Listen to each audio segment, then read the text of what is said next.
Assalamualaikum warahmatullahi wabarakatuh. Alhamdulillah dzikrihi tatmainnul qulub wa bi fadlihi tughfaru dzunub. Asyhadu an la ilaha illallah al-khaliqul ma'bud wa asyhadu anna Muhammadar Rasulullah shaliqul maut. Wassalawatullahi wassalamuhu ala sayyidina Muhammad wa ala alihi wa ashabihi wa ahli taqwa wa ma'rifatihi wa man tabi'ahum bi ihsanin ila yaumiddin. Qala Allah ta'ala bil Qur'anil Karim, laqad kana lakum fi Rasulillahi uswatun hasanah. Shadaqallahu adzim. Yang saya hormati pembina dan penasehat Majelis Kajian Muslimah Ar-Rahmah Bapak Kiai Haji Muhammad Nasir Jan MA yang baru saja menyampaikan mauidul hasanahnya kepada kita. Yang saya hormati pimpinan Majelis Kajian Muslimah Ar-Rahmah Ibu Ustazah Nyai Haji Ida Farida Fauzi. Yang saya hormati Ustazah Ebira Hasanatina MA. Yang saya hormati Pak Camat, Pak Lurah, Pak RW, Pak RT. Yang saya cintai para asatidz punten tidak diaksen, aksennya tidak ada. Yang saya cintai hadirin sekalian, pertama-tama kita panjatkan puji dan syukur kita kehadiran Allah Subhanahu wa Ta'ala yang telah memberikan nikmatnya buat kita semua, terutama nikmat ibadah, nikmat Islam, nikmat sehat walafiat, nikmat diberikannya umur yang panjang buat kita semua. Alhamdulillah siang hari ini kita semua bisa hadir di sini dalam rangka peringatan Maulid Nabi Muhammad SAW dengan tema hidup mulia dengan menteladani akhlak sang baginda. Hadirin, bagaimana menteladani Rasulullah SAW? Anda bisa lihat di dalam surat Ali Imran ayat 30-31. Qul in kuntum tuhibbunallah fattabi'uni yuhibbukumullah wa yaghfir lakum dzunubakum wallahu ghafurur rahim. Katakan Muhammad, kalau kalian mencintaiku, ikuti aku, maka Allah akan mencintai kalian dan Allah akan mengampuni semua dosa-dosa kalian. Anda perhatikan ayatnya. Kalau berfirman, katakan Muhammad, kalau kalian mencintai aku, kata Allah, fattabi'uni, ikuti apa yang Muhammad ajarkan, maka yuhibbukumullah, Allah pasti akan mencintai kalian. Pertanyaannya, kenapa? Kalau kita mengaku cinta sama Allah, harus mengikuti apa yang Nabi Muhammad ajarkan, maka Allah akan mencintai kita karena yang diberikan wahyu oleh Allah Subhanahu wa Ta'ala hanya Rasul, hanya Nabi Muhammad diberikan wahyu oleh Allah menyampaikan kepada kita. Walaupun ibu punya suami namanya Wahyudi, dapat wahyu nggak? Ibu nih namanya Wahyuni, dapat wahyu nggak? Enggak. Makanya ini modalnya nih, kalau judulnya ini mah fattabi'uni, ikuti aku, yuhibbukumullah, pasti Allah akan mencintai kalian. Cukup tidak? Wa yaghfir lakum dzunubakum. Setelah Allah mencintai kalian, kalau kalian sudah mengikuti yang diajarkan Nabi, semua dosa kalian pasti diampuni oleh Allah. Siapa yang merasa hidup punya dosa, ngaco? Siapa yang merasa tidak punya dosa, ngaco? Mau diampuni apa enggak? Makanya ini modalnya, ikuti yang Rasul ajarkan kepada kita. Wa yaghfir lakum dzunubakum, semua dosanya diampuni Allah, karena Allah Maha Pengasih, Maha Penyayang. Bu, kenapa? Ibadah yang diterima oleh Allah Subhanahu wa Ta'ala syaratnya dua. Berapa, Bu? Satu, yang namanya ibadah diterima oleh Allah, biar dicintai oleh Allah, yang pertama syaratnya ikhlas karena Allah. Anda bisa lihat di dalam Al-Bayyinah ayat 5. Wa ma umiru illa liya'budullah mukhlishina lahud-din hunafa. Tidak aku perintahkan kalian dalam ibadah kepada Allah, kecuali tidak aku perintahkan kalian dalam menyembah Allah kecuali memurnikan ketaatan, hanya mengharapkan ridho Allah, bukan ridho yang lain. Ikhlas. Ini dua syarat diterima ibadah kita. Ittiba. Apa sih ittiba? Sesuai dengan yang diajarkan oleh Nabi besar kita Muhammad Sallallahu Alaihi Wasallam. Nah, ibu kenapa sih? Rasul mengatakan, taraktu fikum amrayn lan tadillu ma tamassaktum bihima kitaballah wa sunnatun nabi. Dua perkara yang aku tinggalkan buat kalian. Kalau kalian berpegang dengan dua perkara, dijamin hidup kalian pasti selamat dunia akhirat. Mana yang dua perkara? Al-Quran dan Sunnah Rasul.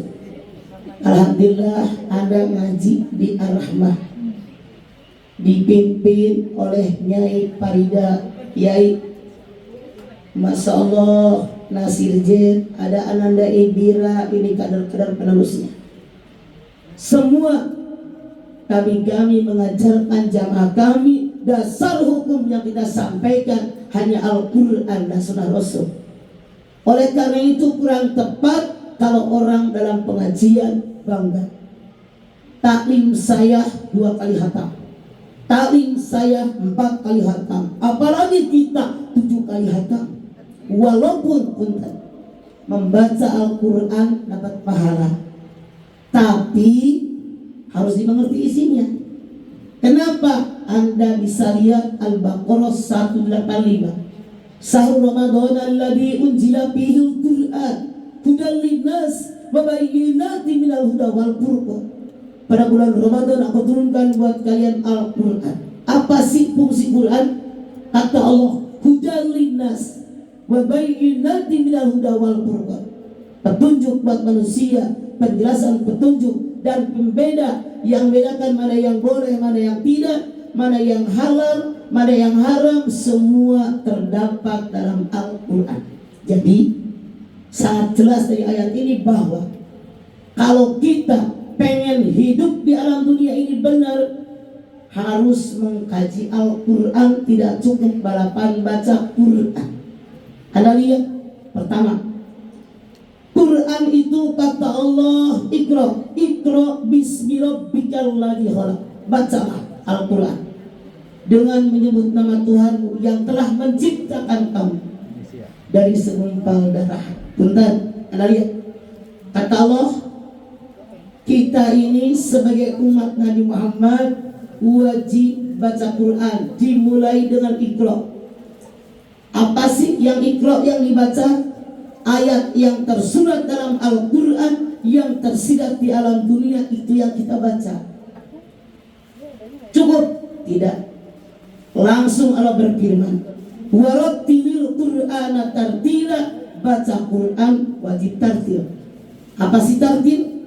Mahrajnya benar, tajwidnya benar. Bentar, jangan marah. Saya sebagai orang tua punya kewajiban menasehati, menyampaikan. Kenapa sampai detik ini tidak sedikit saya datang ke taklim-taklim, ustazahnya ngajakin baca Yasin, ibu-ibu ngaji yuk, mulai dengan Yasin, Yasin wal Qur'anil Hakim,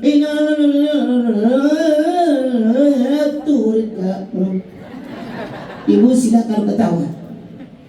Ada nggak yang ngajinya ngebut kayak begitu? Rasul mengatakan mereka kemasukan setan. Al-ajarah minas syaitan wa tani minallahi ta'ala. Terburu-buru dalam ibadah, pekerjaan setan. Kehati-hatian dalam ibadah itu perintah Allah. Dalam surat Al-Isra ayat 11 Allah mengatakan, wa kanal insanu ajula. Manusia kalau ibadah maunya buru-buru. Beda dengan urusin dunia. So, ibu ngaji sejam 2 jam udah bete, nggak bosan tuh yang ngomong dari tadi mencebrok. Cok, ibu nonton sinetron 2 jam, bersambung. Masih pengen kan? Coba Anda lihat di TV. Ada yang sembahyang tarawih 20 rakaat 7 menit. Masuk akal nggak? Bagaimana diterima sementara tumanina 1 dari 13 rukun sholat? Nih pelajaran buat kita. Ngaji kata Allah warattilil Qur'ana tartila, wajib tartil, mahrudnya benar, tajwidnya benar, titik. Cukup? Tidak. Harus apa kata Allah? Harus yatlu dengan Quran. Anda lihat Fatir 29. Innal ladina yatluna kitaballah.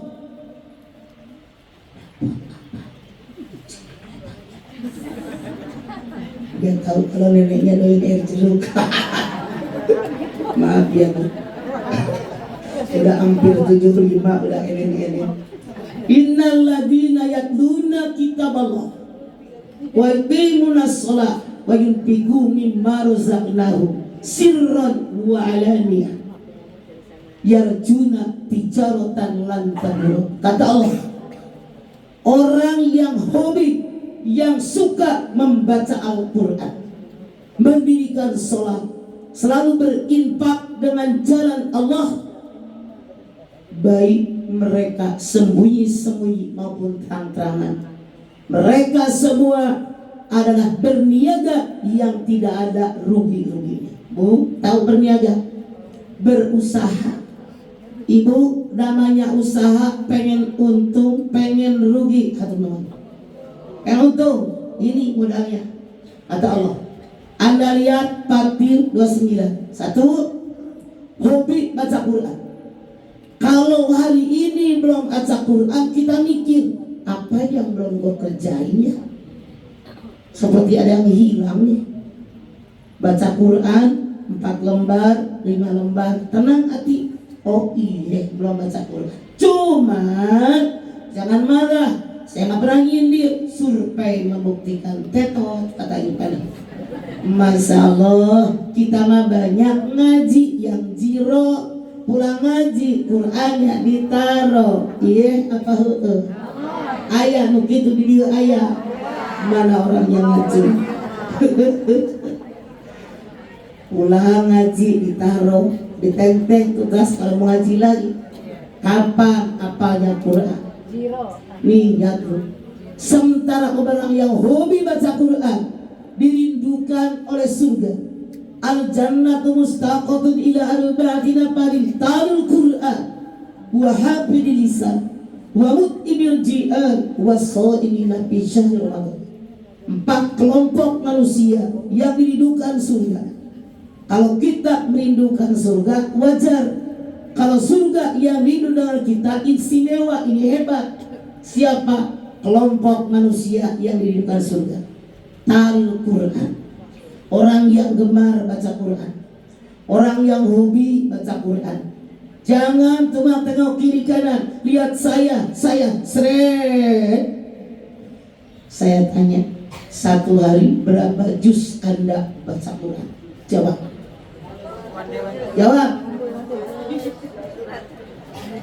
Saya mah aneh kalau taklim, karena cucu saya yang bikinin.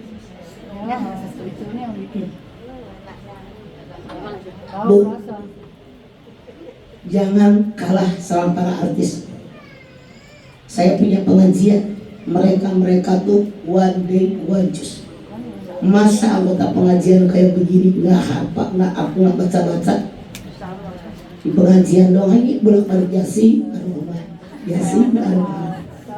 salah. Hobi baca Quran, punya target minimal 1 hari 1 juz. Misal ibu habis sembahyang maghrib 4 lembar, habis isya 3 lembar, habis subuh 3 lembar, habis lohor 2 lembar, habis lagi asar selembar, 10 juz hari. Ini majus melon, muka majus alpukat. Ya kan pinternya talil Quran. Orang yang hobi baca Quran sekarang cukup dengan hobi baca Quran? Tidak. kata Allah Quran harus ditadaburkan. Naon tadabur teh? Ayatnya baca, terjemahnya baca, maksudnya apa, tujuannya apa, isinya amalkan dalam hidup. Ini fungsi Quran. Punten. Ini mah kadang-kadang rumah gang kayak begini. Masya Allah, milik kita hanya sampai got. Aneh saya mah, depan rumah ada polisi turun, gajruk. Bagaimana kalau orang tidak punya anak 6 tahun, hamil, naik beca, lewat halaman Anda, gajruk. Besok keguguran, dosa. Hak orang. Makanya Rasul mengajarkan tentang bertetangga. Sama. Coba, kadang-kadang saya lewat di gang, Masya Allah Bu, ember pakai semen, kembang pot nggak goler, kursi butuh nggak goler. Ada yang naruh jemuran, karena jemuran tiap hari mikir pakai otak yang di atas. Lu bikin jemuran di atas dekat rumah lu. Jalanan, saya mengajar ke Mampang Bu, udah ngepres, mobil saya kecil sekali, selempet ke sebelah kanan. Karena jemuran di pinggir jalan, gue lewat di atas spion, BH nyangkut. Kan membanyakin kerjaan gue, turun lagi. Masya Allah, ngambil BH dari spion, gantung gini ke jemur, nyusahin orang, tahu. Ada lagi yang nyebelin Bu, bertetangga. Masya Allah, mobil nggak pernah dipakai, dipanasin Bu. Kan kita nggak bisa tuh Bang. Ibu ketawa tapi mikir. Rasul mengajarkan harus berbuat baik. Dari mana kita tahu? Dari Quran. Makanya Quran ditadaburkan. Punten. Dalam Quran bukan kita diperintahkan hanya baca Quran, mentadaburkan Al-Quran. Lebih baik satu hari 1 ayat, 2 ayat daripada Anda balapan hatam Quran tidak mengerti isinya, karena hidup kita nggak bakal benar. Apalagi kata Allah, hudal linnas, petunjuk buat manusia, wa bayyinatin minal huda, penjelasan petunjuk. Yang ketiga, fungsi Quran Al-Furqan. Naon Furqan teh? Pembeda mana yang boleh, mana yang tidak, mana yang halal, mana yang haram, semua terdapat dalam Al-Quran. Siapa yang oleh Allah diberikan Al-Furqan? Orang yang takwa. Ya ayyuhalladzina amanu in tattaqullaha yaj'al lakum furqana. Hai orang yang beriman, siapapun di antara kalian yang bertakwa kepada Allah, aku berikan ke dalam otaknya Al-Furqan. Nih, kalau orang yang otaknya normal, kenapa otak? Allah berfirman di dalam Ali Imran 191, Rabbana ma khalaqta hadza batila, yang Allah ciptakan nggak sia-sia. Anda lihat binatang jalannya merangkang, betul? Kepala tempat otak, kemaluan tempat nafsu perata. Manusia jalan tegak berdiri, kepala tempat otak, kemaluan tempat nafsu. Mana yang lebih tinggi? Artinya kata Allah dalam ayat ini, kalau kalian merasa kalian manusia di dalam menjalani hidup dan kehidupan sehari-hari, pakai otak, jangan pakai nafsu. Nah, orang yang bertakwa kata Allah dikirim ke dalam otak mereka Al-Furqan. Pembeda, contoh, ibu masuk ke tali belakang, ada senal, ada sepatu bagus. Dari kemarin gue pengen sepatu kayak gitu, karena gue timpe. Misal dari Bung Hati. Begitu ibu keluar masjid mau dipakai, kalau Anda orang takwa dikirim ke otak Anda Al-Furqan. Jangan diambil maling.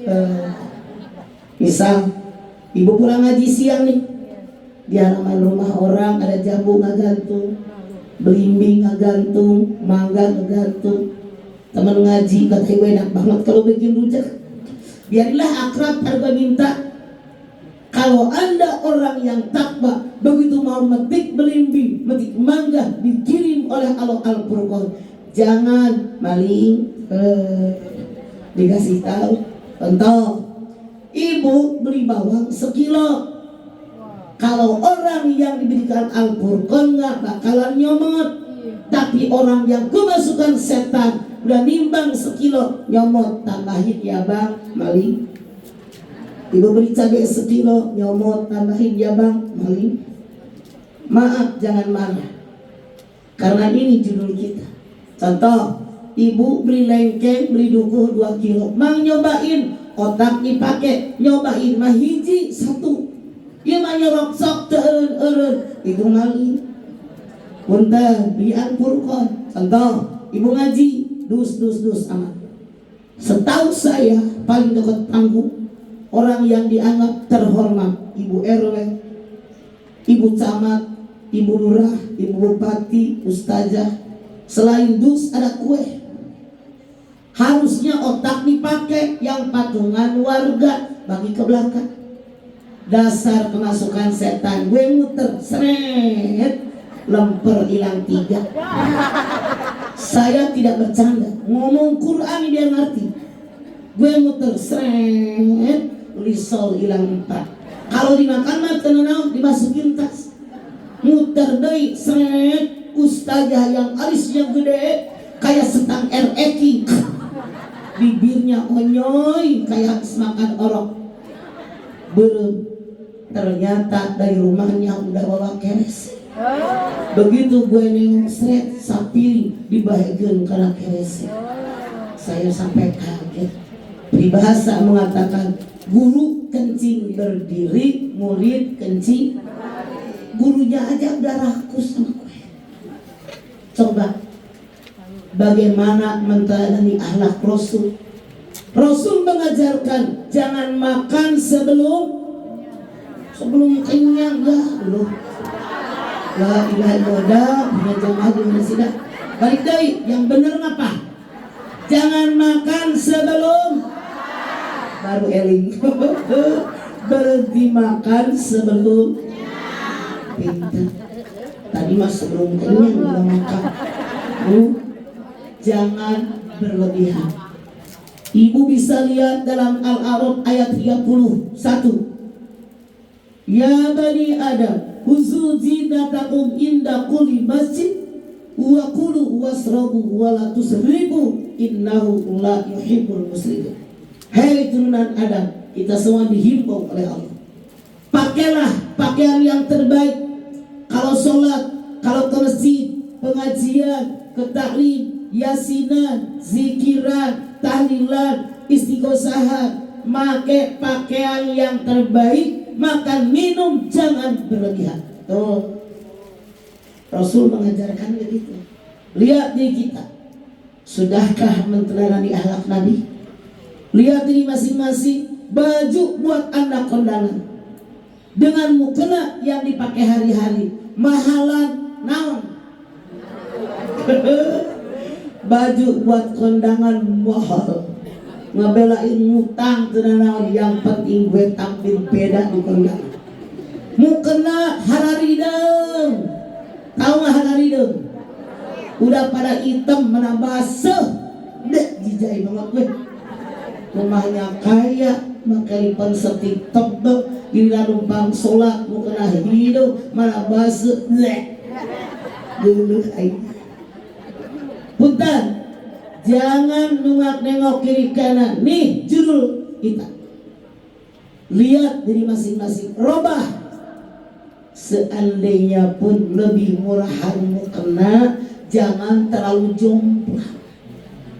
Ini mas sekali beli mukena, nyari yang adem lah, bukan yang mahal, yang murah. Dasar tebet itu. Dan malu-maluin. Saya mah kadang ngarang, emang bener lah. Wa kulu wasrabu wa la tusrifu innahu la yuhibbul musrifin. Makan, minum, tapi jangan berlebihan. Allah tidak suka dengan orang yang berlebihan. Kenapa? Semua yang berlebihan tidak ada yang baik. Rasul mengatakan perut yang ideal sepertiga makanan, sepertiga udara, sepertiga cairan. Kenapa? Orang yang perutnya penuh dengan makanan halal dibenci oleh Allah. Ma min wi'ain abghadu ilallah min batni mali minal halal. Tidak ada tempat yang dibenci oleh Allah kecuali perut yang dipenuhi dengan makanan halal. Duit saya, yang belanja saya, yang masak saya, yang nyiapin di meja saya, yang makan saya, bak keberkahan, kekenyangan dibenci walaupun halal. Kenapa? Satu, orang yang perutnya penuh dengan makanan halal, ketaatan dalam ibadah kurang. Contoh di bulan puasa, dur maghrib gelap sirop 12, kolang kaling semangkok, kolak pisang semangkok. Sholat maghrib, ya Allah gue belum makan nasi, bok sepiring munjuk. Dur isya tetangga manggil, Tuti, mana Tuti? Mana Tuti? Tuti, taraweh tut. Kata Tuti, jalan dah, gua begah. Satu, dua, tuh. Dengerin tuh. Yang kedua, orang yang perutnya penuh dengan makanan halal, kasih sayang dengan tetangga kurang. Islam mengajarkan kalau di rumah kita banyak makanan, tetangga bagi. Kalau perut kita sangat kenyang, boro-boro ngebagi tetangga, bobo we, molor. Iya apa iya? Tiga, orang yang perutnya penuh dengan makanan halal. Selamat datang anakku sayang, mama kira terlambat bejitak lo kalau terlambat. Hadirin, ini anak saya nomor 4.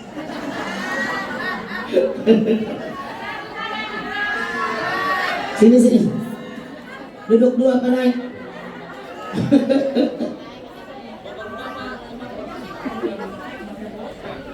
Dari mana tadi?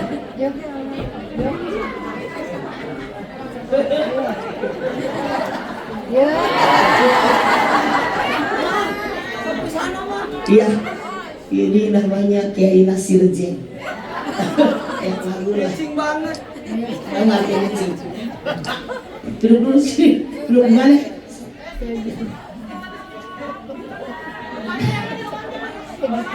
Lu salah sini ya. Oke. 3, orang yang perutnya penuh dengan makanan halal. Kalau dia seorang guru yang disampaikan tidak ilmiah. Anda lihat, ada orang yang ceramah, yang penting jamaah ngakak-ngakak nggak ada isinya. Ada apa enggak? Ketika jamaah pulang ngaji, nggak ada ilmunya, yang dia ingat ngakak-ngakak. 4, orang yang perutnya sangat kenyang. Kalau dia seorang murid, seorang mustami, seorang jamaah, yang disampaikan penceramah nggak masuk di otak. Kenapa? Kenyang. Loh, kipas angin bobo. Makanya yang ngajinya nyender sama yang tidak nyender, pahalanya gedean yang tidak nyender. 5, orang yang perutnya sangat kenyang dengan makanan yang halal, maka orang tadi gampang terkena penyakit. Rasul bersabda, sumu tasihun, berpuasalah kalian, pasti kalian sehat. Jadi ini yang Rasul ajarkan kepada kita. Tidak boleh berlebihan dalam segala macam, termasuk punten. Ini emak-emak, jangan marah ya, saya marah ini. Yang saya sampaikan Al-Quran, termasuk dandanan kita. Anda lihat surat Al-Ahzab 33. Wa qurna fi buyutikunna wala tabarrujna tabarrujal jahiliyatal ula. Perempuan lebih baik tinggal di rumah. Boleh nggak perempuan keluar rumah? Boleh, tapi jangan tabarruj seperti orang jahiliyah dulu. Apa sih tabarruj? Dandan yang berlebihan. Kalau ibumu dandan sok maka wedak saeutik. Kalau alis merasa kurang-kurang saeutik. Bibir sedikit, yo mau muludan gusti alis nyung sampai kayak setang eking. Bibir onyoy belum kayak harus makan tol. berem jangan kotok. Masya Allah, haram ya Bu. Kenapa Siti Aisyah dipanggil ya Humairah, pipinya kemerah-merahan? Sejarah mengabarkan Siti Aisyah bule kena panas matahari merah, bukan merah. Salah. Oke, boleh dandan, tidak dilarang dandan, yang tidak boleh berlebihan. Kenapa? Innallaha jamilun yuhibbul jamal. Allah itu indah, Allah suka dengan yang indah.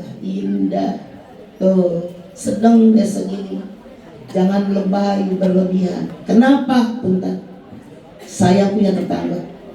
Hari-harinya mau ke warung, mau di rumah, dandan wae.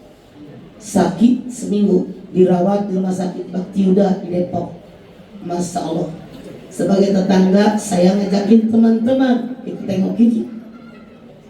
Begitu warawiri nengok kagak ketemu tetangga gue. Soalnya hari-hari biasa dandan, sakit seminggu kagak pakai alis, kagak pakai lipan setik, udah warawiri bolak-balik tanggo yang hilang ya mah. Lagi tidur orangnya soalnya. Masya Allah, nanya sama perawat, ternyata yang melewati dari tadi. Makanya punten, jangan berlebihan. Rasul mengatakan khairul umur al-satwa, sebaik-baik urusan yang sedang segala macam. Kalau berlebihan nggak enak. Makan lapar banget, enak nggak? Ibu ketemu makanan, makan sampai kemerkaan, enak nggak? Sekarang anak ibu sakit di rumah sakit seminggu, begadang seminggu nggak tidur, enak nggak? Begitu anak ibu sudah sembuh, pulang ke rumah, Masya Allah, alhamdulillah lega, gue tidur deh, balas yang kemarin bayar belum? 3 hari 3 malam tidur. Saya tanya, enak nggak? Makanya jangan berlebihan. Wala tusrifu innahu la yuhibbul musrifin. Jangan berlebihan, kalau tidak suka dengan orang yang berlebihan. Kalaupun seandainya kita orang yang mampu, lihat Rasul mengajarkan baju yang satu dipakai, yang satu di lemari, yang satu dikasih tetangganya. Sebab nih jamaah rahmah muslimah, seragam udah berapa warna? Boleh pakai seragam, boleh, asal jangan keseringan. Yang penting otak kita diisi Quran dengan sunnah Rasul. Itu yang penting. Seragam mah lengkap, setahun satu cukup. Jangan marah, saya marah nyindir. Di kita kebanyakan nggak mikirin isi otak, tapi mikirin seragam. Halal bihalal belum. Isra Mi'raj hejo, tahun baru emping. Saya tidak melarang Anda bikin seragam, setahun satu cukup. Kenapa? Kasihan anak tetangga yang miskin, kecuali orang miskin dikasih gratis. Lebih baik ibu tukang seragam. Saya yakin yang marah cuma tukang seragam.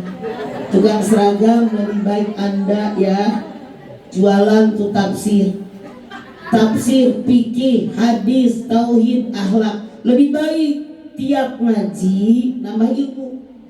Insya Allah kalau Ustazah Ida, Mira, Pak Kiai benar ngajarnya. Cuman punten, saat ini begitu banyak kadang-kadang yang namanya pengajian hanya ngabisin waktu, tidak nambah ilmu. Jadi kalau pengen nambah ilmu, tafsir, fikih, hadis, tauhid, akhlak, sejarah Islam, seragam setahun satu. Arisan nggak usah pakai arisan di pengajian, jelas Bu? Mana tukang seragam? Jangan keseringan ya Bu, kasihan orang miskin. Jadi ini ngaji, makanya insya Allah ibadah kita diterima oleh Allah karena syaratnya terpenuhi. 1, ikhlas karena Allah. Yang kedua, ibadah kita ittiba sesuai yang diajarkan oleh Rasulullah kepada kita. Jadi cara ngajinya sekali lagi, tafsir, fikih, hadis, tauhid, akhlak, sejarah Islam langsung dari Quran, langsung dari hadisnya, buku fikihnya, biar hidup kita nggak sia-sia, ngaji kita nggak buang waktu, bermanfaat dunia sampai akhirat kita. Insya Allah kalau ini sudah kita lakukan, maka sudah menteladani apa yang Rasul ajarkan, pasti Allah akan mencintai kita semua. Amin. Baik, Ibu saya minta satu Fatihah buat Kiai Haji Nasib J, Ibu Ida, Ibu semua keluarga besar dan kita semua. Semoga selalu mendapatkan perlindungan daripada Allah Subhanahu wa taala. Al-Fatihah. A'udzubillahi minasyaitonirrajim. Bismillahirrahmanirrahim. Alhamdulillahirabbil alamin. Ar-Rahmanirrahim. Maliki yaumiddin. Iyyaka na'budu wa iyyaka nasta'in. Ihdinas siratal mustaqim. Siratal ladzina an'amta 'alaihim ghairil maghdubi 'alaihim waladdallin. Amin ya rabbal alamin. Hadirin, saya sesuai tadi pembawa acara mengatakan 1 jam pas. Ustaz Maulana sudah sampai. Maka gantian emaknya turun, anaknya naik. Ustaz, kadia naik. Ustaz, kadia. Orang Makassar dengar dia kadia. Ya, kadia Ustaz. Kadia.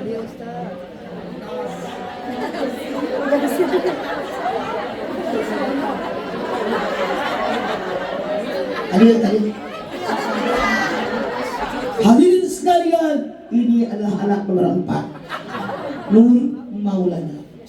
Mau enggak? Silakan. Di atas banyak makanan. Iya. Sok. Duduk nih. Iya, terima kasih. Masya Allah. Aplaus dulu untuk Mama Dede.